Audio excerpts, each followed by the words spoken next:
4.10 총선에서 민주당이 압승을 거둔 가운데 민주당은 천안, 아산 지역구 5곳 모두에서 승리를 거뒀습니다. 충남 전역에서도 민주당은 초강세를 보였습니다. 지어진 지 채 2년도 되지 않은 불당동 신설 6교 곳곳에서 관리 부실 흔적이 발견됐습니다. 시민들은 오래전 지어진 6교 같다며 불편을 호소하고 나섰습니다. 천안시가 공식 홈페이지에서 담당 공무원 이름을 모두 삭제했습니다. 공무원을 악성 민원에서 보호하기 위한 조치라고 천안시는 설명했습니다. 직산읍 콜버스를 확대 운영하려던 천안시 계획이 택시업계 반발로 무산됐습니다. 직산읍 주민들은 불편을 호소하는 한편 택시업계에 곱지 않은 시선을 보내고 있습니다. 공공기관 최초 주 4일 근무제 등 파격적인 내용을 담은 충남형 풀케어 정책을 발표한 김태흠 지사가 이 정책을 신속히 추진해 줄 것을 실무 공무원들에게 독려했습니다. 든든한 시민의 힘, 새롭게 도약하는 천안시 의회라는 의정 목표로 출발한 제9대 천안시 의회. 천안시민의 의한, 천안시민을 위한 대의기관으로서 힘차게 달려온 1년. 앞으로도 시민과 함께하며 지역 발전에 힘쓰는 천안시 의회가 되겠습니다. 안녕하십니까. 아나운서 신소영입니다. 4월 15일 천안TV 주간 종합뉴스 시작하겠습니다. 천안TV는 지난 4.10 총선 결과를 첫 소식으로 전합니다. 이번 총선에서 민주당은 천안, 아산 지역구 5곳에서 모두 승리했습니다. 충남에서도 보수세가 강한 3곳을 제외한 나머지 지역구 8곳도 승리를 민주당이 차지했습니다. 민주당의 승리는 여러모로 의미가 적지 않습니다. 그 의미를 지유석 기자가 짚어드립니다. 민주당은 천안, 아산 지역구 5곳 중 천안갑을 제외한 4곳에서 초반부터 앞서 나갔습니다.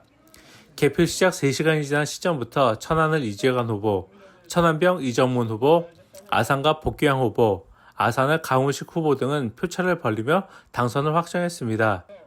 반면 천안갑에선 민주당 문진석 후보와 국민의힘 신범철 후보가 살얼음판 승부를 펼쳤습니다. 하지만 문 후보는 2%포인트 차 우위를 줄곧 이어나갔고 결국 선거 다음 날인 11일 새벽 4시가 넘어선 시점에서 당선을 확정지었습니다. 그야말로 진당승을 거둔 문진석 당선인은 무너져가는 대한민국을 바로 세우겠다는 포부를 밝혔습니다. 존경하는 천안 시민 여러분, 시민 여러분의 성원으로 재선 국회의원이 됐습니다. 진심으로 감사하고 또 감사드립니다. 여러 가지로 어렵습니다. 시민 여러분들의 경제적으로 많이 어려우실 거고 물가도 높고 금리도 높고 많이 어려우실 텐데 제가 지금 승리의 기쁨은 잠시 뒤로 하고 앞으로 제가 그동안 약속했던 공약 철저히 지켜낼 것이고요. 또 우리 무너져가는 대한민국 바로 세우는데 앞장서겠다 이런 말씀 드리겠습니다. 반면 천안, 아산 국민의힘 후보 5명은 합동연설회를 갖고 한동훈 비상대책위원장이 2차례에 걸쳐 지원 유세에 나섰지만 모두 낙선했습니다. 이를 두고 전략부재라는 지적이 나옵니다. 충청권 여론조사는 지난 1년 전부터 약 15% 이상 윤석열 정권의 부정평가가 앞섰습니다. 거기에 대해 박상돈, 박경기, 천안, 아산 두 시장의 사법 리스크에 시달리다가 결국은 유죄 판결을 받았음에도 천안, 아산 합동 유세 때 국힘 후보자들이 윤석열 정권과 박상돈, 박경기 두 시장과 함께 충청권을 이끌어가겠다는 국힘 후보자들의 오만함과 두서없는 정권 아부가 이번 총선의 패배의 원인으로 보이고요. 국민의힘이 승리한 곳은 보수 성향이 강한 서산 태안, 예산 홍성, 보령 서천 등 3곳에 그쳤습니다. 비록 민주당은 이들 지역에서 패했지만 현역 4선 이명수 의원이 버티던 아산갑, 그리고 5선 정진석 의원의 지역구인 공주, 부여, 청양에서 승리를 거뒀습니다. 아산을 강우식 후보는 3사에 성공했습니다. 민주당으로선 의미가 적지 않은 승리인 셈입니다. 아산갑 복귀왕 당선인은 자신의 승리가 아산 시민의 승리임을 강조했습니다. 아산의 희망을 만들라는 우리 아산 시민 여러분의 명령에 열심히 일하는 것을 보답드리겠습니다. 그리고 잘못된 대한민국 정치를 바로 세워라 라는 대한민국 국민의 명령에 충실히 따르겠습니다. 역대 선거에서 충남은 전국 선거에 풍향계 구실을 했습니다. 이번 총선에서도 민주당은 충남에서 바람몰이에 성공했고 충남에서의 승리는 전국적 승리로 이어졌습니다. 천안TV 지우석입니다. 천안시 불당동의 한 초등학교 앞 육교는 지어진 지 2년이 채 안 된 건축물입니다. 그런데 승강기가 고장난 채 방치돼 있는가 하면 철제 구조물에서 녹슨 흔적이 발견되는 등 관리가 부실한 모습입니다. 시민들은 오래전 지어진 육교 같다며 불편을 호소했습니다. 최영민 기자가 현장에 다녀왔습니다. 불당동에 위치한 한 초등학교 앞 육교의 모습입니다. 지어진 지 얼마 되지 않아 겉보기에 새 것처럼 보이는 육교지만 지나는 시민들은 곳곳에 부실의 흔적이 있다고 지적합니다. 천안TV가 직접 이 육교를 찾아가 보니 관리 부실의 흔적이 곳곳에서 목격됐습니다. 보행약자들을 위한 승강기는 고장난 채 방치되어 있었고 철제 구조물 군데군데가 녹이 쓴 모습을 쉽게 볼 수 있었습니다. 신불당 지역과 구불당 지역을 이어주는 보행육교 역시 사정은 비슷했습니다. 육교 상부에 시각장애인 점자 블럭은 곳곳이 들떠 있었고 자칫 보행자들이 걸려 넘어질 수도 있는 위험성이 있어 보였습니다. 생긴 지 얼마 안 된 육교로 알고 있는데 곳곳에 녹슨 흔적들이 보여 이곳이 새 육교가 맞는지 의심스러웠습니다. 관리에 좀 더 신경을 써야 할 것 같습니다. 천안TV가 취재한 결과 보통 육교는 해당 지역의 구청에서 관리하며 부실 관리가 지적된 이들 두 육교는 지어진 지 얼마 되지 않아 시공업체의 하자 보수 기간이 진행되고 있는 것으로 파악됐습니다. 다만 초등학교 앞 육교는 아직 서북구청으로 관리 주체를 이관하지 않아 시 건설도로과에서 관리하고 있었습니다. 시 당국은 관리 부실에 대한 내용을 인정하면서 필요하다면 일부 예산이 수반되는 경우도 발생할 수 있다고 말했습니다. 그래가지고 설계상에 혹시 문제가 잘못된다고 확인해봤는데 그런 문제는 아니었고요.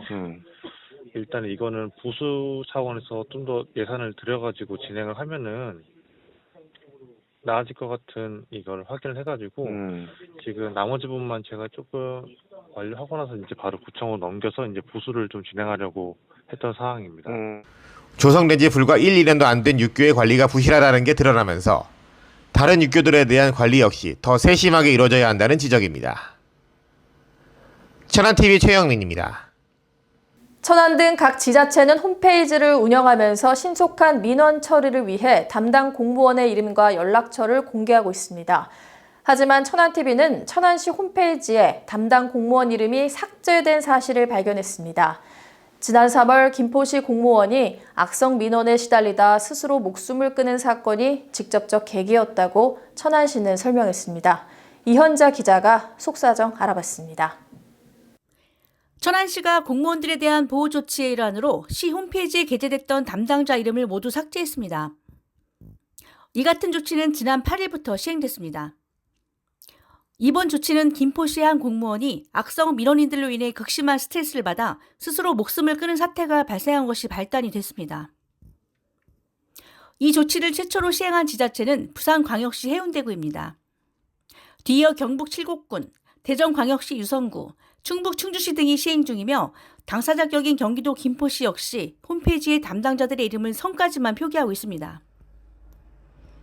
이영준 천안시 공무원 노조위원장은 실제 민원이 많은 부서들도 도움이 될 것이라는 의견을 내비쳤습니다.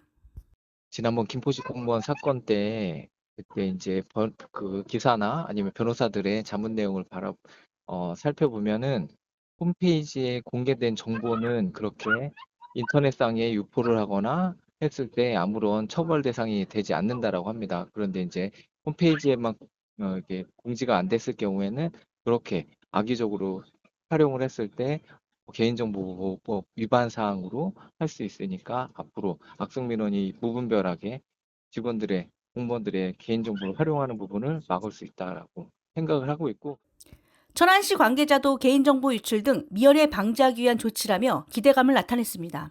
최근에 그 공직자 성명으로 좌표찍기로 사고가 한번 있었잖아요. 공무원 이거 이름 정보가 나가면서 그렇게 좌표찍기로 공무원 피해가 있어서 시장님이 그런 거 한번 보시고 우리도 조치를 해야 되지 않냐 하셔가지고 그렇게 해서 진행하게 된 사안입니다. 우선은 공직 그런 미연의 사고를 예방하는 거죠. 개인정보 유출로 인해서 특정인을 뭐 특정해가지고 마녀 잡기 사냥이라든지 이런 거를 미연에 방지하기 위해서 하는 겁니다. 그리고 천안TV 이현자입니다. 천안시는 대중교통 서비스 취약 지역인 직산읍 일대에 콜버스를 도입했습니다. 하지만 택시업계가 반발하면서 진통을 겪다가 결국 확대 계획은 전면 재검토하기로 시와 택시업계가 합의했습니다. 이러자 이번엔 콜버스 서비스 수요자인 직산읍 주민들이 불편을 표시하고 나섰습니다. 주민들은 택시업계에도 곱지 않은 시선을 보냈습니다. 최영민 기자가 주민들의 목소리를 들어봤습니다. 지난해 12월 18일 정식으로 운행을 시작한 천안 콜버스. 수요응답형 대중교통 서비스, 즉 DRT 서비스로서 일정한 노선과 운행 시간표 없이 승객의 실시간 호출 수요에 따라 노선과 시간을 탄력적으로 운영되도록 설계된 시스템입니다. 시는 우선적으로 직산읍의 산업단지와 직산역 등 철도와 연계한 서비스를 제공하기 위해 콜버스 권역을 설계했습니다. 그로부터 약 넉 달이 지난 지금 콜버스의 운행 실태는 어떨까? 처음 운행을 시작한 지난해 12월 686건에 787명이 이용하기 시작한 콜버스는 1월 4,200여 명, 2월 6,200여 명, 3월 8,100여 명이 이용하며 점점 그 수요가 늘어나고 있는 것이 천안TV 취재 결과 확인됐습니다. 콜버스는 어플리케이션과 전화로 호출이 가능합니다. 천안TV는 평일 오후 시간을 이용해 직접 어플리케이션으로 콜버스를 이용해봤습니다. 기존 버스 종정을 통해 탑승할 수 있는 콜버스의 평균 대기 시간은 20분, 빠르면 10분 정도면 탑승할 수 있었습니다. 하지만 일정 시간대에 들어섰을 땐 대기 시간이 1시간이 넘어가는 경우가 발생해 주민들의 불편을 호소하기도 합니다. 주민들은 특히 콜버스로 인해 기존 버스 노선이 줄어든 것을 지적하면서 콜버스 운영에 대한 유연성을 강조했습니다. 이제 기존에 있는 버스 노선은 그대로 두고 그 콜버스라는 거는 그냥 콜 한 사람만 타니까 다른 사람도 이용을 못 하잖아요. 그러니까 여럿이 같이 있으면 다 태우라고 이거요. 왜 꼭 콜 한 사람만 태우냐고. 이렇게 오랜 대기 시간으로 인해 천안시에서는 콜버스에 대한 증차를 검토했습니다. 하지만 일부 지역 택시업계와의 마찰을 빚었고 시는 이에 대한 전면 재검토에 들어갔습니다.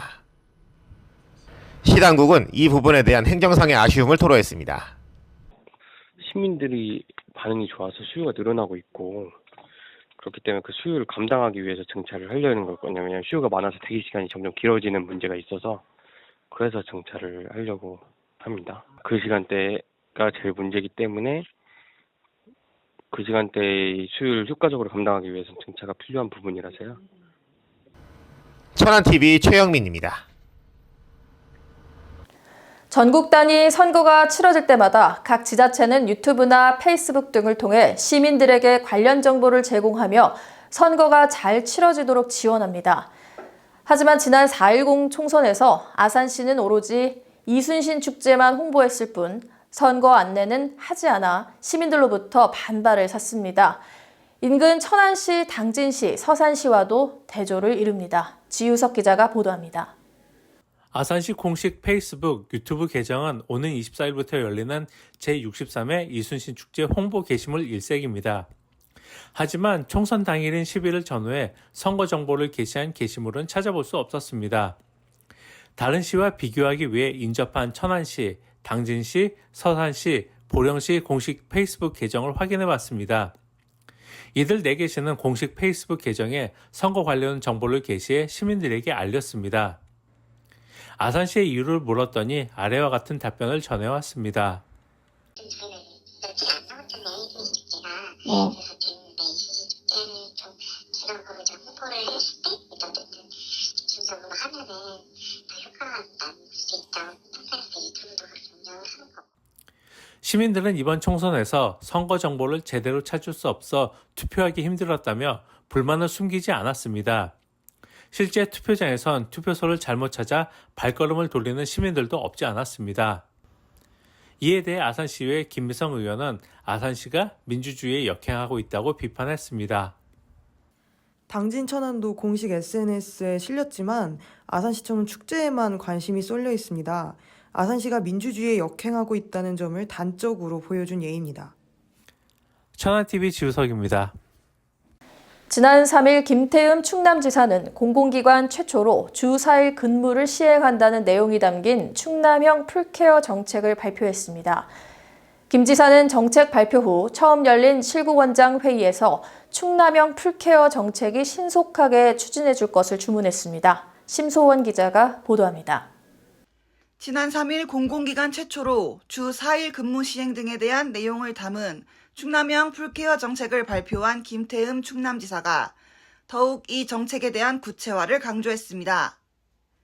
김태흠 지사는 지난 8일 열린 실구원장 회의를 주재하며 이 정책과 관련해 국가제도 변화가 필요한 부분은 관계 부처에 제안하고 돌봄과 주거, 인식전환 등 도가 추진하는 정책은 조속히 시행되도록 후속 조치에 철저를 기해달라고 관계 부서에 주문했습니다. 특히 주 4일 근무제와 근무 성적 평정 우대 등 충남도가 추진하는 출산 배려 문화 정착과 관련한 부분은 민간에까지 확산될 수 있도록 하는 분위기를 조성해달라고도 강조했습니다. 주 4일 출근제, 근무 성적 평정 우대 등 도와 수속 공공기관에서 추진하는 배려문화 정착과 관련된 이런 부분들은 실효성 있게 시행되어 민간까지 확산될 수 있도록 시국장들께서 앞장서서 분위기를 조성을 해주시기 바랍니다. 그리고 대기업과 또 중소기업들과의 이런 그 시스템에 대해서 그 관련 부서에서는 논의를 해서 민간까지 확산될 수 있도록 이렇게 함께 해주시기 바랍니다. 이와 함께 김태흠 지사는 2026년 상반기 개장을 앞두고 있는 도립파크 골프장에 대해 예정된 시기에 원만하게 조성될 수 있도록 준비해달라고 간부 공무원들에게 당부했습니다. 천안TV 심소원입니다. 박상돈 천안시장이 시민들 앞에 라이딩 복장으로 등장해 눈길을 끌었습니다. 박 시장은 관계 공무원들과 직접 자전거를 타고 자전거 둘레길을 점검에 나섰습니다. 관련 소식 최영민 기자가 전합니다. 북면 벚꽃 축제가 한창이던 지난 6일, 박상돈 천안시장은 관계 공무원들과 함께 자전거 라이딩 복장을 하고 나타났습니다. 지난해 마련된 천안시 자전거 둘레길을 점검하고 시민들에게 알리기 위함이었습니다. 박 시장은 이날 성성호수공원에서 성안천 억새길을 거쳐 평택 경계의 입장점 포도길을 따라 입장 저수지로 이어지는 길까지 이르렀습니다.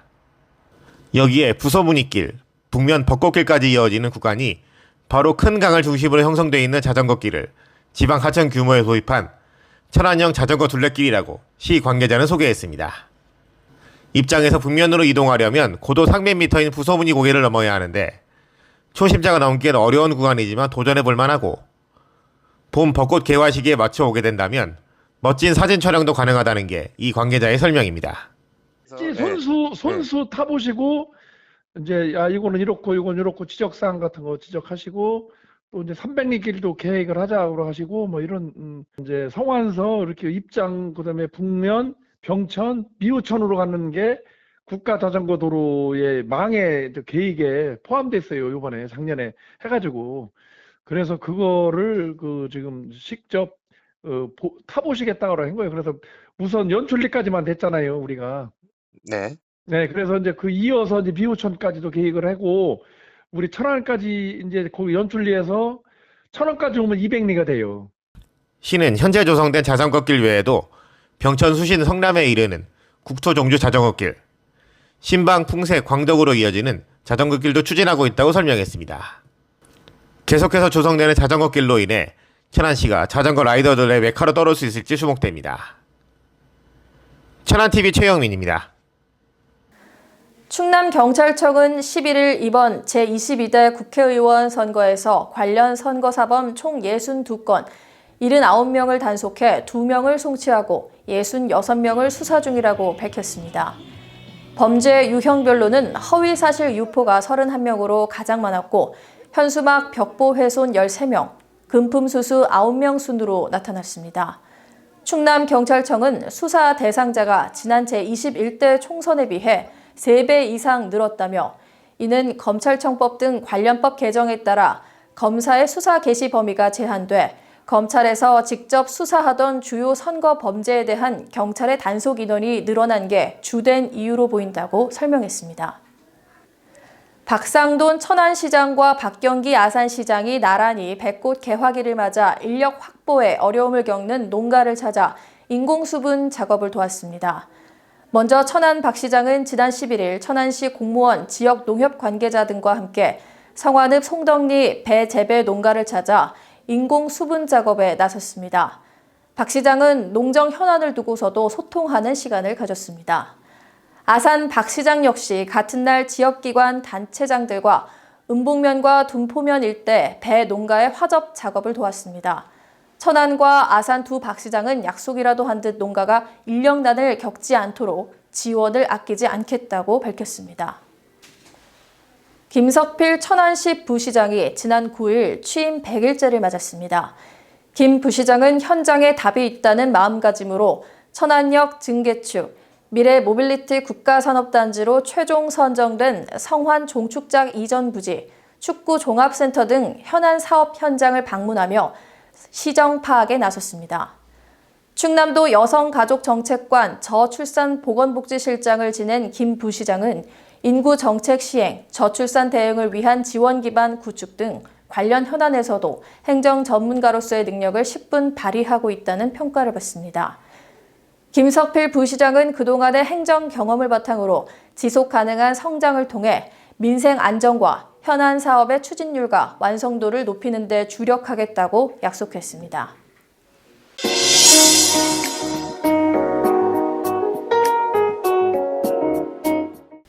천안TV 초대서 오늘 이 시간에는 천안교도소에서 수용자 인권 강사로 교정사고 예방과 교정행정 발전을 위해서 헌신하고 계시는 윤담 교관님 모시고 이야기 나눠보도록 하겠습니다. 안녕하세요. 안녕하십니까. 네, 반갑습니다. 예. 저희 천안TV에서 2020 천안 아산을 빛낸 사람들 선정 후에 2021년도에 출연을 해주셨어요. 예. 그리고 이렇게 오랜만에 또 뵙게 됐는데요. 그간 어떻게 지내셨나요? 천안교도소 지금 범죄 예방을 위해서 천안교도소 전 직원들이 지금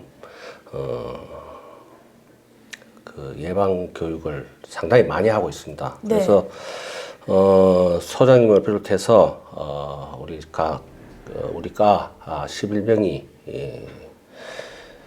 그 파트별로 수용자 상담 및 각종 교육 평가로 구성되어 있고 사회 교정은 사회 안전망의 최후의 보루로서 국민 생활의 방위자로서 각종 범죄 예방과 치료 상담 및 심리 치료를 실시하고 있습니다. 네. 역시 3년 동안 열심히 지내오셨는데요.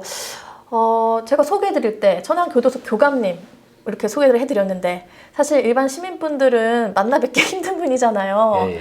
어떤 일을 하시는지 구체적으로 또 한번 소개 부탁드릴게요. 예. 저들은 교도관으로서 밝은 사회 구현을 하려고 수용자의 구분 심성을 바르게 세우고 또 교화를 통해서 출소 후 수용자들의 재범 악순환을 끊기 위해서 교화 교육을 강화를 맡고 있다 하겠습니다. 네. 수용자들이 인권 강사를 하면서도 이렇게 도박이나 음주운전 등 사회 문제가 상당히 지속적으로 대두되고 있는 게 사실이거든요. 그래서 우리가 이제 그 범죄 문제가 있고 현재 심리과에서 교정사고, 자살 예방과 묻지마 이상 범죄 등 마약 범죄가 전체 수용 인원의 30% 후반을 급속도로 근접하고 있다는 사실입니다. 마약 범죄가 다양하게 만연되고 있는 저 연령층에 번지고 있다는 사실에 대해서 마약 범죄 개수가 30%가 넘으면 통제 불능 상태라고 말씀을 드릴 수가 있거든요. 근데 지금 36%로 가고 있다는 사실에 네. 이게 그 심각성을 천안 시민들 분들에게 알리고 싶어서 네. 이렇게 나왔습니다. 예. 지금 벌써 통제 불능 상태군요. 예. 지금 그 천안에 지금 그 전국에서 10대 도시 중에 천안이 10번째 안쪽에 그 마약 그 개수가 높다는 통계가 있습니다. 예. 굉장히 지금 심각한 상황인 것 같은데 그럼 현재 천안 교도소에는 수감자분들이 몇 명 계시는 거예요? 천안교도소는 지금 1,300명이 지금 그 1,200명에서 1,300명이 지금 수용돼 있는데 지금 그 마약 사범과 성사범이 한 40%를 차지하고 있습니다. 그래서 마약이 지금 그 40%로 육박하고 있는 이 현실이 심각하고 또 지금 그 천안 그 상고 학생이 그 교통사고를 당한 그런 사고가 근래에 있었잖아요. 근데 이제 그 음주 사고 살인 사건이 이렇게 많다 보니까 우리가 천안교도소가 지금 알코올 치료 공동체 묻지마 이상범죄를 처음으로 전국 교정기관에서 처음으로 실시하고 있어가지고 성과가 상당히 좋습니다. 그래서 알코올 치료 공동체가 음주 경각심을 주고 가정 파탄을 눈앞에서 보면서 국민의 실질적인 교육이 필요성은 무엇인가 이런 현실적인 것을 우리 그 심리과에서 체계적으로 치료 공동체 체계적으로 교화 포럼 활성화 운영되고 있다고 말씀드릴 수 있습니다. 천안 교도소에 마약으로 인해 수감되신 분들이 3분의 1이나 된다는 점이 굉장히 놀라운데요. 많이 그렇게 교정을 통해서 또 좋아지나요? 지금 그 우리가 지금 그 마약 범죄를 이렇게 이야기한다면 지금 법무부에서도 지금 마약의 경각심을 상당히 지금 그 인지를 하고 있습니다. 그래서 지금 좋아지고 안 좋아지고는 자기 자신이 지금 합리적 신념이 돼야 되는데 이거 마약에 한번 간염이 되면 자기 자신도 통제 불능 상태에 있다는 이런 거 있기 때문에 자기 자신이 마약을 끊겠다는 어떤 이런 생각을 반드시 가지고 합리적인 신념을 가지고 이렇게 접근을 해야 되는데 이렇게 그 수용자들이 마약을 하는 거를 이렇게 보면 네가 마약도 안 한 사람이 어떻게 강사를 하느냐 이런 말도 실질적으로 하고 있으니까 이 마약의 저항력이 상당히 강하고 또 사회에 그 있는 그 마약 범죄자들은 내 몸을 내가 내 맘대로 하는데 왜 국가에서 이렇게 그 통제를 하느냐 이런 말도 있습니다. 그래서 이게 저항력이 얼마나 강한지 시민들은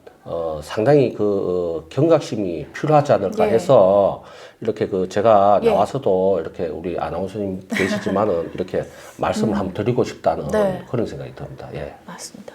이렇게 어두운 어떤 면이잖아요. 그런 부분을 저희가 덮는 게 아니라 정말 이렇게 교감님께서 나와주셔서 경각심을 많이 알려주셔야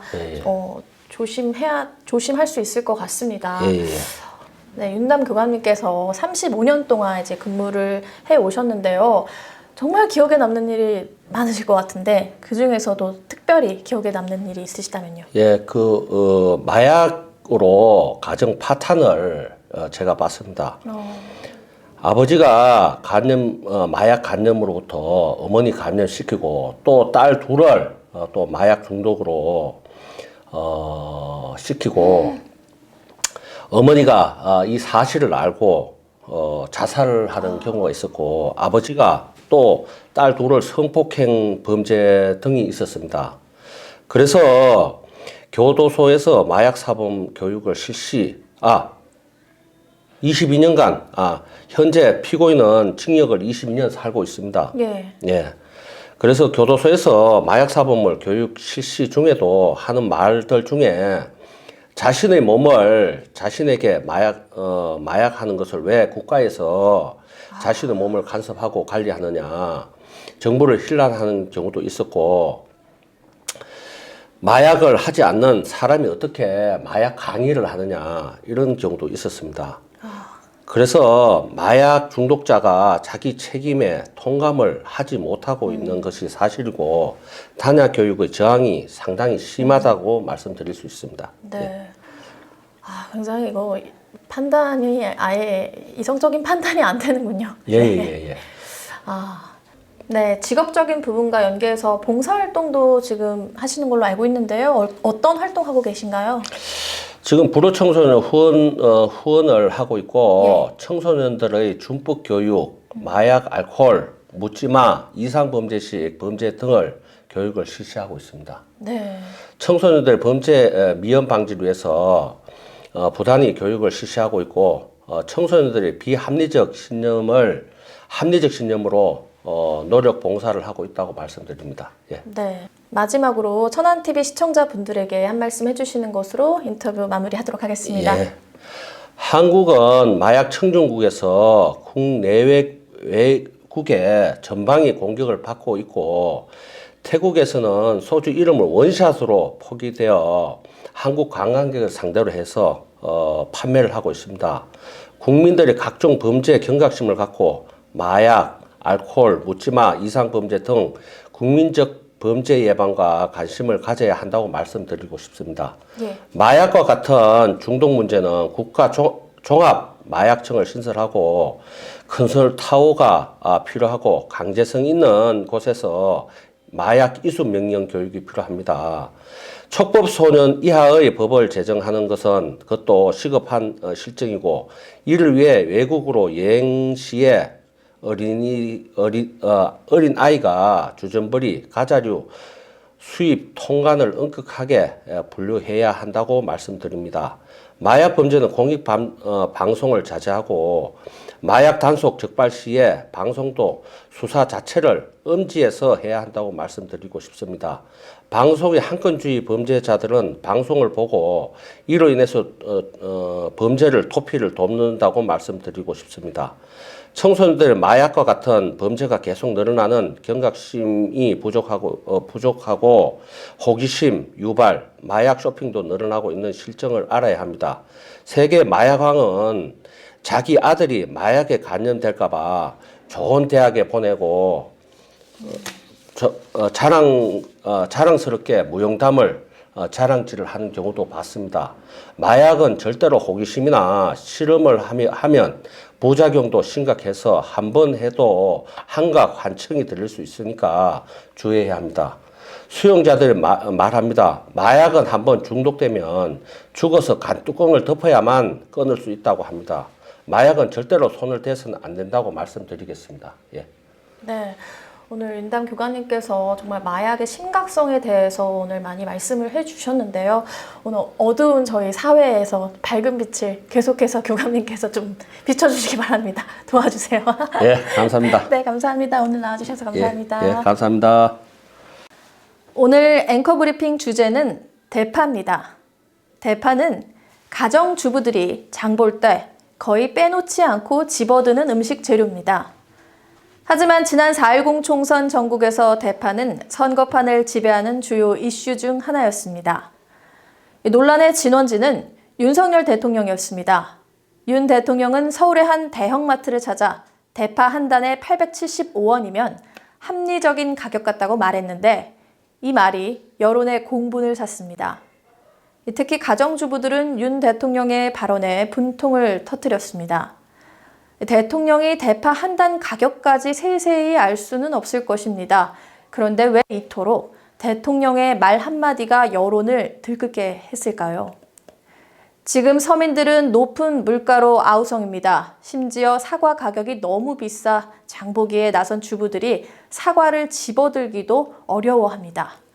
대통령의 대파 발언이 공분을 산 건 서민들은 높은 물가로 장보기를 두려워하는데 대통령은 이런 어려움을 제대로 파악조차 하지 못한 듯 보였기 때문이었습니다.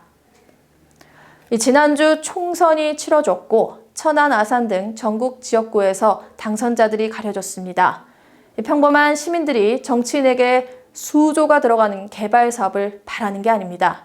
그보다 시민들의 어려움을 제대로 인식하고 이 어려움에 공감해 주기를, 그리고 이 어려움을 해결할 제도를 고민해서 들고 와주는 것, 바로 이게 시민들이 정치인들에게 원하는 일일 것입니다. 시민들은 어려워하는데 시민들의 아우성에 제대로 반응하지 못하고 그저 선출직 국회의원이라는 특권에 취해 시민들의 삶에 무관심한다면 그 결과는 구태여 말하지 않아도 명확하게 보입니다. 이번 총선에서 대파가 총선판을 뒤흔들고 야당의 정권 심판론이 먹혀든 이유도 대통령이, 그리고 정부 여당이 서민의 어려움에 제대로 공감하지 못한 데 따른 당연한 규결입니다. 이번에 당선된 국회의원들에게 당부합니다. 시민들의 어려움에 공감해 주기를, 그리고 법과 제도란 답을 가져다 주기를 말입니다. 만약 이 같은 일을 소홀히 할 때 4년 뒤 국민으로부터 호된 심판을 받게 될 것입니다. 저희가 준비한 소식은 여기까지입니다. 시청해주신 여러분 고맙습니다.